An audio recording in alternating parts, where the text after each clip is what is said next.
fans, do you want to win your share of $100,000? Simply enter the houseofboxing.com Fight Night Prediction Challenge. Compete with boxing fans around the world. Simply head over to houseofboxing.com and sign up now.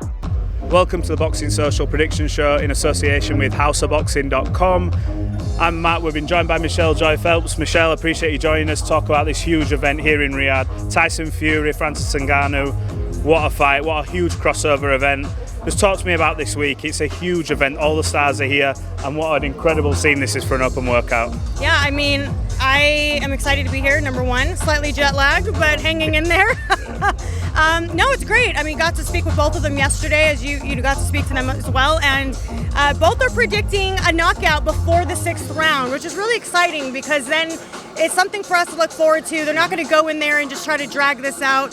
I think most people see this as a clear win for Tyson Fury, but anything can happen when you have power behind the punch, and that's what Ngannou is known for.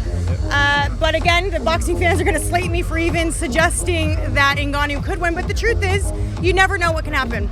Well, ultimately, when you've got a heavyweight who hits that hard, anything can happen. Now, Tyson Fury, number one heavyweight in the world at the minute, ranked by Everyone Ring magazine.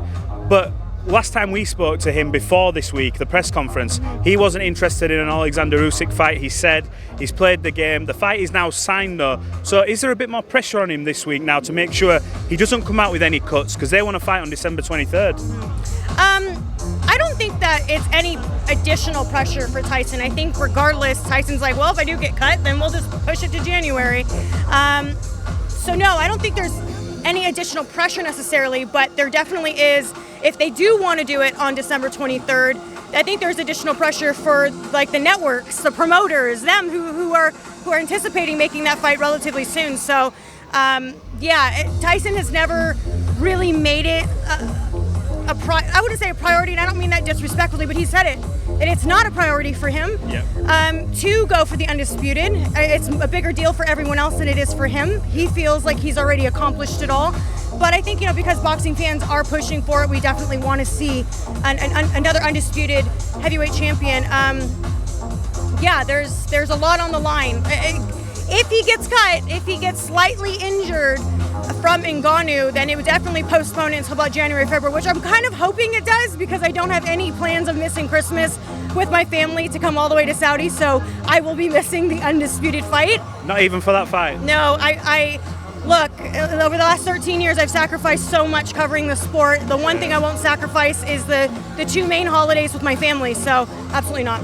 Right, let's come on to the possibility. If Francis Ngannou can pull this off, where does this rank in terms of upsets in boxing history? We've seen, obviously, when Mike Tyson got beat, but where does this rank in boxing? Is this the top of the pile? Yeah, because the heavyweights are the king of the division, or of the sport.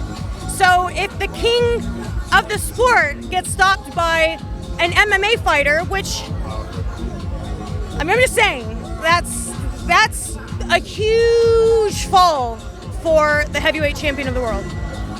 It's going to be interesting to see. Look, just quickly touch on the chief support. We've got Fabio Wardley, David Adeleye. Now, this one was a good fight before, and it probably would have headlined in the UK, but it's now been sanctioned by the British Boxing Board of Control. British title is on the line. Huge fight, and there is that bit of needle there now from what happened at the press conference. What do you make of both men's demeanour? Fabio's laid back, quite cool. David Adeleye seems quite, aggressive in his body language. What have you made of that, and how much are you looking forward to seeing this fight? I'm not going to lie, I didn't think that the fight was going to get made after what happened at the press conference because Fabio did get cut, but obviously we're moving forward. It's not a career jeopardizing cut. But yeah, obviously the animosity, the beef adds to the fight itself. I think a lot of people are looking at that one as more of like the real professional boxing main event. Correct, yeah. So it's going to be interesting to see what happens because both of them are going to go in trying to take each other's heads off. As you know, is any time that there's emotion behind that punch, things can get crazy in there. When you think about it though, obviously people will see that as like the boxing main event, but the stage that's set for these two, whoever wins that fight, they're on sort of going to be on the cusp to make that next step, to start fighting these former world title challengers and these fringe world level opponents. How important is it? Is it who handles the pressure the best? Yeah, I mean, who's going to go in there more composed at the end of the day? Because, like I said, emotion can take all the smarts out of the game plan if you go in there just with just mere emotion. So it'll be interesting to see exactly how it goes down. I don't actually see the fight going the distance, though. No. I don't. Well, look, it's going to be an incredible night this Saturday. It's going to be so much fun, so much content coming out. Thanks for joining us on Boxing Social. We know you've done your bit as well in the States for us. I didn't get to say hey, fight fans. Go on then, one time, go on. Hey, fight fans. Appreciate you joining us on Boxing Social. Stay tuned, Boxing Social. Like, subscribe, all the content, all the behind the scenes, and we'll catch up soon.